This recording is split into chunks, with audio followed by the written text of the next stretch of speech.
You want to know what gives me the red ass? You want to know what makes my ass 14 different shades of red?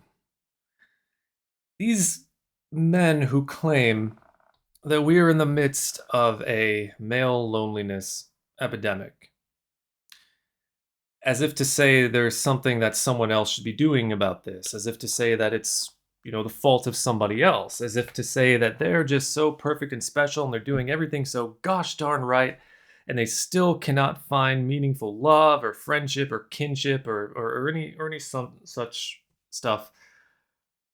It's getting really old. The victimization stuff for men is getting really, really old.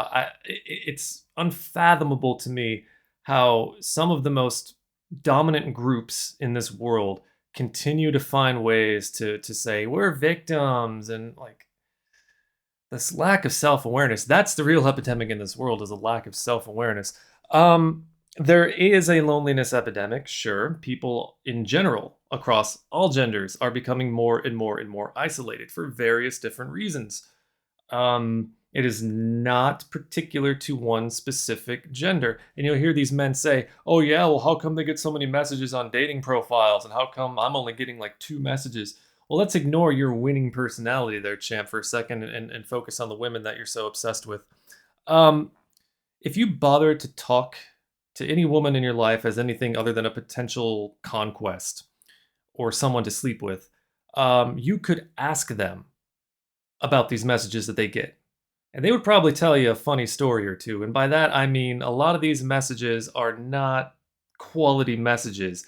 Yes, they're getting all sorts of attention, but what makes you think it's the kind of attention that they even want? And on top of that, what gives you the idea that women don't want to be around men? I'm sure plenty of them really do want to be around men. They just don't want to be ogled and objectified, and they don't want to spend time around somebody who's probably just going to turn them into, just some eye candy to be. Well, I guess ogled. I already covered that.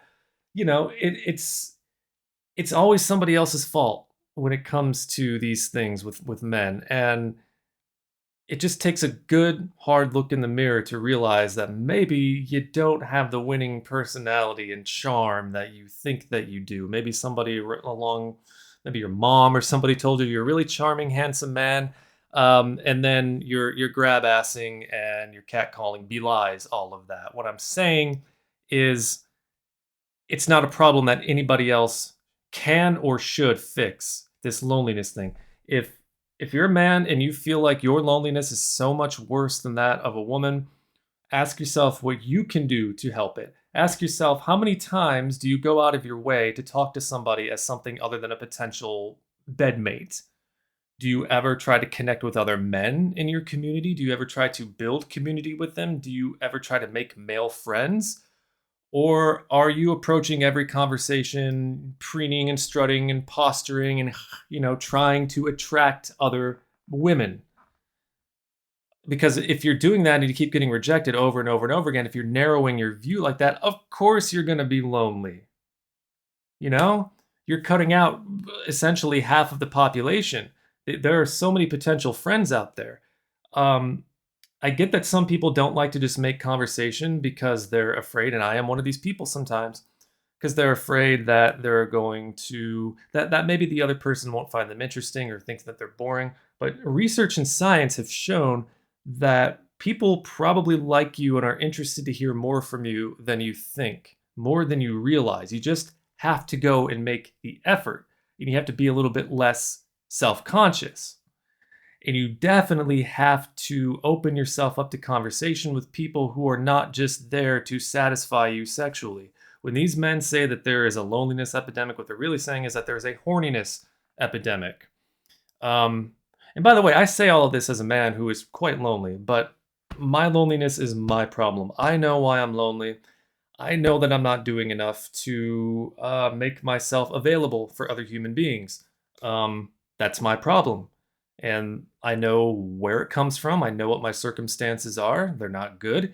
I would never dare to blame another human being for any of this, because I like to think over the years that I've matured a little bit and I have a little bit more self-awareness than I did when I was in my early 20s, or even yesterday. So I don't make this video with any sort of potential fix or cure because this is a problem that everybody faces. We are all becoming more isolated creatures as time goes on. And, to ignore the idea that there could be lonely women out there just because you want to make yourself, like, I think the victimization comes from laziness. Like, I'm sure deep down inside these men who are always going on about women this and it's society that, and, we need more attention for this thing. Um, I think that they know deep down that they're very, very flawed and that they have a lot of issues and that they can be quite toxic, but it's easier to just pass the blame on to somebody or something else. And I'm telling you, aside from everything else I say, if you go through life with that attitude that there's nothing about you that you need to fix and that it's somebody else's problem, oh man, gas. Then of course you're gonna feel lonely and sad and But yeah, that's pretty much all I had to say about that subject. Have a good day, folks.